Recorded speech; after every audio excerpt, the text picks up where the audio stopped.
بسم اللہ الرحمن الرحیم.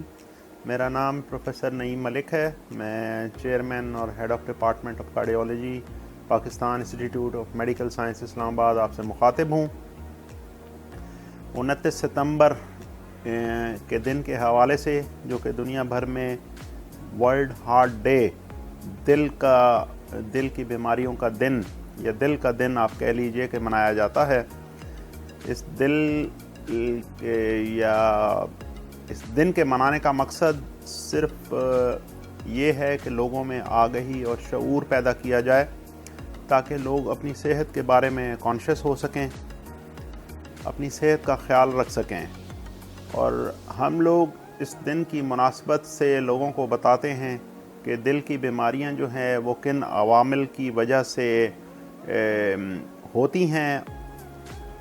کچھ عرصہ پہلے دیکھا گیا تھا کہ پاکستان میں جو تمام اموات ہیں ان میں دل کی بیماریوں کی وجہ سے جو اموات ہوتی ہیں ان کا حصہ 19% تھا، لیکن اب دیکھا گیا ہے کہ یہ بڑھ کر 29% تک ہو چکا ہوا ہے، جس کا مطلب یہ ہے کہ پاکستان میں دل کی بیماریاں انکریز ہو رہی ہیں، اور ان بیماریوں کا مناسب علاج نہ ہونے کی وجہ سے لوگ موت کے منہ میں چلے جاتے ہیں.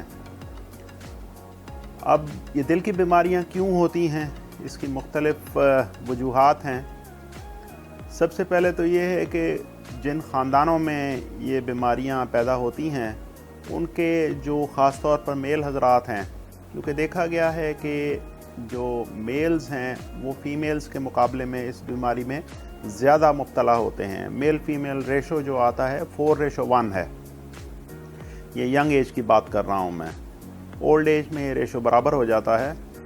تو فیملی ہسٹری بڑی امپورٹنٹ ہے. جن خاندانوں میں یہ دل کی بیماری رن کرتی ہے ان کے لوگوں کو چاہیے کہ وہ اپنا خاص طور پر خیال رکھیں اور سگریٹ سے مکمل اجتناب کریں. سگریٹ بدقسمتی سے ہمارے ہاں عروج پر یہ جا رہا ہے، دنیا میں کم ہو رہا ہے اسموکنگ کا ٹرینڈ، ہمارے ہاں یہ بڑھ رہا ہے. تقریباً 25% جو پاکستان کی آبادی ہے، جن میں بچے بوڑھے سب شامل ہیں، وہ اسموکنگ کرتے ہیں، جو کہ گورنمنٹ کے لیے بھی ایک انتہائی خطرناک بات ہے. گورنمنٹ سگریٹ کی پرائس بڑھاتی ہے اور ساتھ ہی جو اسموکرز کی تعداد بھی بڑھ جاتی ہے. پھر ڈائبٹیز کا بہت بڑا رول ہے دل کی بیماریوں کے ہونے میں، اور پھر اس کی مزید پیچیدگیوں میں ہائی بلڈ پریشر، جس کو خاموش قاتل کہتے ہیں.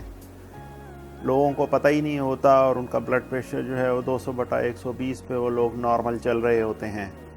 تو چاہیے ہمیں کہ گاہے بگاہے اپنا بلڈ پریشر چیک کراتے رہیں، شوگر چیک کراتے رہیں.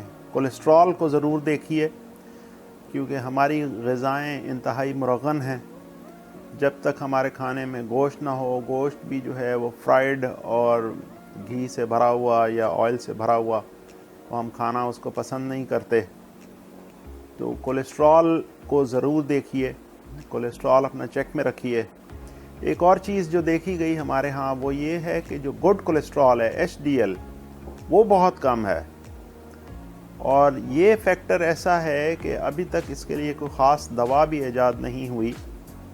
صرف یہ کہ آپ نے احتیاط کرنی ہے. احتیاط اس میں یہ کہ اپنا ویٹ چیک میں رکھیں، ویٹ اپنا نہ بڑھنے دیں. دوسرا یہ ہے کہ میٹھا ذرا کم رکھیں اپنی غذا میں. چینی سے بنی ہوئی چیزیں جو ہیں وہ بالکل کم سے کم کھائیے. تیسرا اس میں یہ دیکھا گیا کہ ہم لوگ ایکسرسائز کرنا بالکل پسند نہیں کرتے. ایکسرسائز کرنے سے HDL جو ہے وہ بڑھتا ہے، اور HDL ہارٹ کے لیے ایک پروٹیکٹیو کام کرتا ہے بیماری سے بچاؤ میں. تو اس کو ضرور دیکھیے. اپنا HDL جو میل حضرات ہیں وہ 40 سے اوپر رکھیں، اور جو فیمیلز ہیں وہ 60 سے اوپر رکھیں. 60 ملی گرام اور 40 ملی گرام یہ لیولز ہیں دو فیمیلز اور میلز کے لیے. اور سٹریسز جو ہیں لائف کی، جاب کی سٹریسز، خاندانی سٹریسز، یہ بھی بڑا جن لوگوں کو ہو ان میں بڑا پارٹ پلے کرتی ہیں. پھر موٹاپا ہمارے ہاں کافی ہے. جتنی غربت ہے اتنا ہی موٹاپا ہے، بس اس کی وجہ سمجھ میں نہیں آتی. کہ یہ کیوں ہے. تو یہ تمام چیزیں ہیں جن کی وجہ سے دل کی بیماریاں، ہارٹ اٹیکس کامن ہوتے جا رہے ہیں. اب تو یہ دیکھا جا رہا ہے کہ ینگ لوگ زیادہ اس میں انوالو ہوتے ہیں. 20s 30s میں اب عام طور پر دیکھا جاتا ہے کہ ہارٹ اٹیک کے ساتھ لوگ پریزنٹ ہوتے ہیں. اور زیادہ خطرناک بات یہ ہے کہ ینگ لوگوں میں جس کو ہارٹ اٹیک ہو اس کی فوری ڈیتھ کے امکانات زیادہ ہوتے ہیں، کیونکہ ان میں کولیٹرل سرکولیشن نہیں ہوتی، اور دوسرا ان کا ہارٹ جو ہے وہ بیماری کو سنبھال نہیں پاتا. پری کنڈیشننگ ایک ٹرم یوز کرتے ہیں ہم لوگ. دل جو ہے وہ ینگ لوگوں کا وہ تیار نہیں ہوتا بیماری کو سنبھالنے کے لیے، اس لیے فوری طور پر بوکھلا جاتا ہے، اور بوکھلانے سے اس میں کچھ ایرتھمیاز ہوتے ہیں، اور ایرتھمیاز کی وجہ سے فوری طور پر ڈیتھ ہو جاتی ہے. تو آپ تمام حضرات سے، پاکستانیوں سے گزارش ہے کہ اپنی صحت کا خیال رکھیے. صحت بہت قیمتی چیز ہے، اور جو ہے وہ آپ کا جسم جو ہے وہ قیامت کے دن آپ سے سوال کرے گا کہ آپ نے میرا خیال کیوں نہیں رکھا. جیسا کہ آپ کا ہر عضو جو ہے وہ اس کو قوت گویائی عطا کی جائے گی، اور اگر آپ نے اپنی صحت کا خیال نہ رکھا تو آپ کو جواب دینا پڑے گا، اللہ کے آگے جواب دہی کرنی پڑے گی.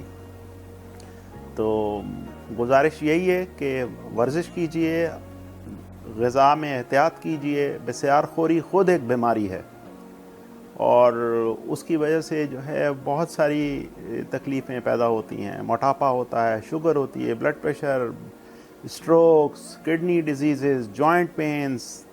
آپ نام لیتے جائیں اور وہ بنیادی وجہ یہی نکلے گی کہ یہ صاحب کھانے کے شوقین تھے، اور یہ اوور ایٹنگ کرتے رہے اپنی زندگی میں، اور اس وجہ سے یہ ان بیماریوں کا شکار ہو گئے.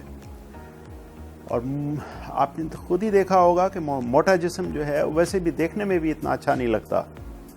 سلم اسمارٹ باڈی ہو تو وہ دیکھنے والے کو بھی بھاتی ہے، آپ کی شخصیت جاذب نظر آتی ہے.